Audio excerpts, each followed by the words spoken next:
Hello, this is Jeff Vlogs tutorial. Now I'm here to share my simple method in identifying a size of bolt and what spanner that fit being used.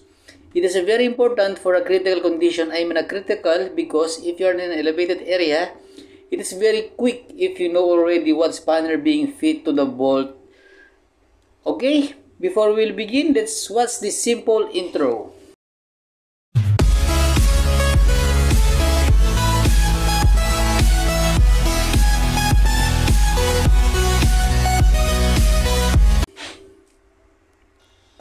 Okay, we will have a sample number 1. Okay, let's begin. Sample number 1. Sample, if you have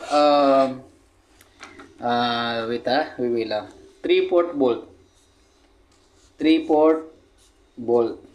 Yan, 3-port bolt. What is the size of spanner that being fit here? Spanner, what size? Spanner. Okay, they have a simple method in identifying what spanner that being fit to the bolt that you being used for the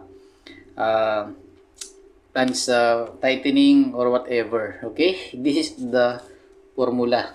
Okay, this one is the size of bolt. Size of bolt. This one must be in inches, It inches. Inches. Time is 38.1 plus 3.175, Okay, this is a constant 3.175. This is a constant. Okay, we will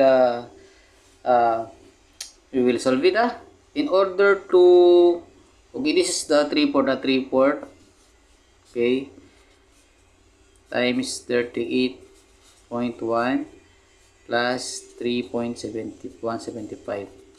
You will, in order to simple this one 3-port, we will make a decimal, that's why this one is 0.75.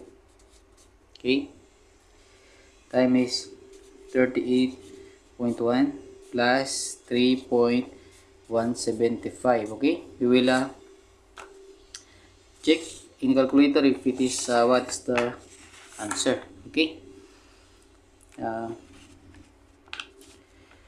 did you see in my calculator, okay, 0.75 plus our time is times 38.1 plus 3.175 equals, as you can see, our answer is 31.75.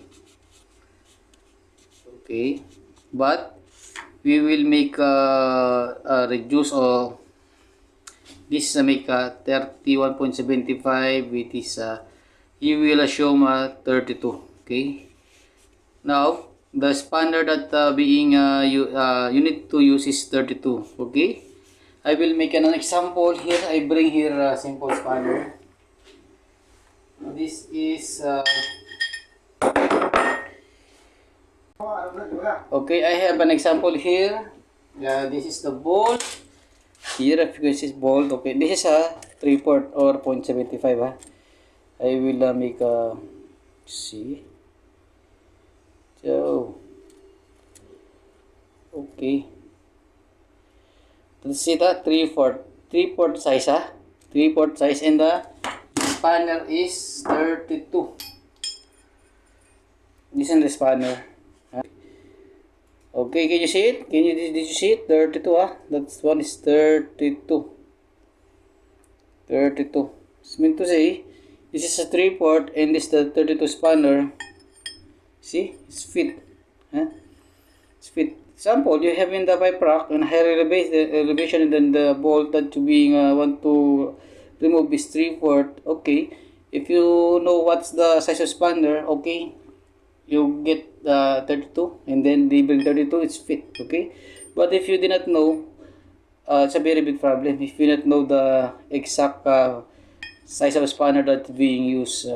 That's why we will very important to know the formula in making or identifying what the spanner but being fit. Okay, and then I have a second example.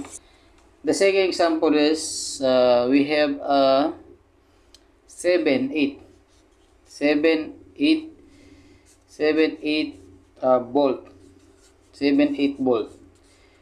What is the spanner that we will be fit to our 7 8 bolt? This is 7 8 bolt.